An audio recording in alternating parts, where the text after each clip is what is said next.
अगर हम किसी का बुरा सोचते हैं तो भी हमें पाप लगता है, क्योंकि हम किसी को मान ले बद्दुआ दें या उसका विरोध करें तो क्या हम भगवान से बड़े हो गए कि हम भगवान के उनके जो कर्म में है, भाग में है, उसको हम नहीं टाल सकेंगे, क्योंकि भगवान का लिखा हुआ। हाँ, उनके पाप कर्मों को टाला जब जा सकता जो भगवान के उस मंत्र से जुड़ जाएंगे, कोई भी हो।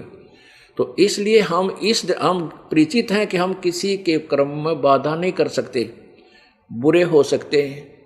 मान लीजिए किसी के भाग में राज्य है और हम सोचें उसके राज ने खत्म कर दिया, फिर हम तो भगवान से बड़े हो गए? नहीं, जब तक उस जिसके भाग में जो वस्तु है वो मिलेगी, और जब पुण्य कर्म क्षीण हो जाएंगे या बैटरी डिस्चार्ज होएगी, फिर आप पर पड़ा पड़ा रोएगा वो व्यक्ति, कोई भी है चाहे। तो वो दुखों का जब दौर शुरू होगा तब उसको याद आएंगे अपने किए हुए कुकर्म। तो हम इस परमात्मा के विधान से परिचित हैं, हम किसी की विरोध नहीं कर सकते किसी भी मार्ग में। हाँ, हम अपना पक्ष अवश्य पेश करते रहेंगे। जैसे हम परिचित इस ज्ञान से कि जैसे कंस को आकाशवाणी होगी कि तेरी बहन की 8वीं संतान तेरी मौत का कारण होगा। अब कंस ने उसी समय अपने बहन और बहनोई को मारना चाहा, खत्म करना चाहा। तो उन दोनों ने हाथ पैर जोड़ के कहा कि आप हमें मारो मत, आप हमें अपनी कैद में डाल लो, जितनी भी संतान होगी हम आपको देते रहेंगे, आप कुछ भी करना है। इस बात पर कंस प्रसन्न हो गया, अपने बहनोई और बहन को जेल में डाल दिया, और 7 संतान हुई, 8 हुई, तो उसने अपने हिसाब से उन 8 की 8 संतानों को मार दिया।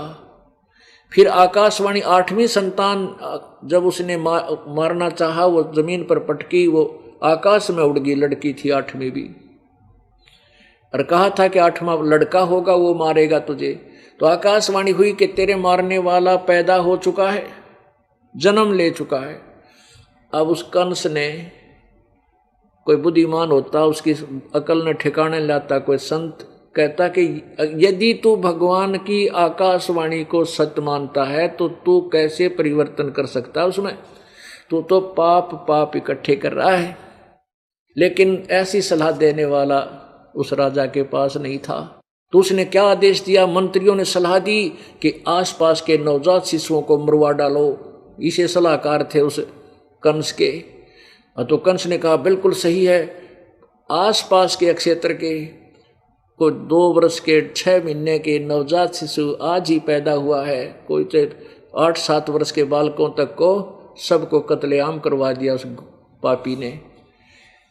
और वो मरा भी फिर 8वीं संतान से ही मारा गया, और वो पाप इकट्ठे कर लिए, उसने अपनी जान नहीं बचा सका। पुण्यात्माओं, हम परमात्मा के विधान से परिचित हैं कि कंस ने कितने पाप किए। जैसे देवकी और वासुदेव को जब कैद में बंद किया, प्रथम संतान हुई, 8 संतान हुई, तो कम से कम 10 वर्ष 16 वर्ष तो लग गए होंगे, 1-1 2-2 वर्ष के अंतर में। और भगवान कृष्ण जी भी 16, 17, 18 वर्ष के हो गए थे जब कंस को मारा। यानी कंस के पूर्व जन्म के पुण्यों से वो 36, 32, 33 वर्ष राज्य भी धड़ाके से करता रहा, नो प्रॉब्लम थी। और जब उसके पाप सामने खड़े हुए तो उसकी वाह बिरान माटी की। और किस उपमा से उसको याद किया जाता है? उस कंस को सर्वविदित है, एक राक्षस की पदवी को प्राप्त करके गया और पाप इकट्ठे कर गया, और उसको बदल नहीं सका विधान को। भगवान का विधान था कि तेरी मृत्यु होगी 8वीं संतान से, और उसको एक तरफ से आकाशवाणी को सत्य मान रहा है, फिर भगवान से बड़ा मान लिया अपने आप को उसने कि मैं ऐसे कर दूंगा, मेरी जान बच जाएगी। ऐसे जब भगवान ने कह दिया तो फाइनल है।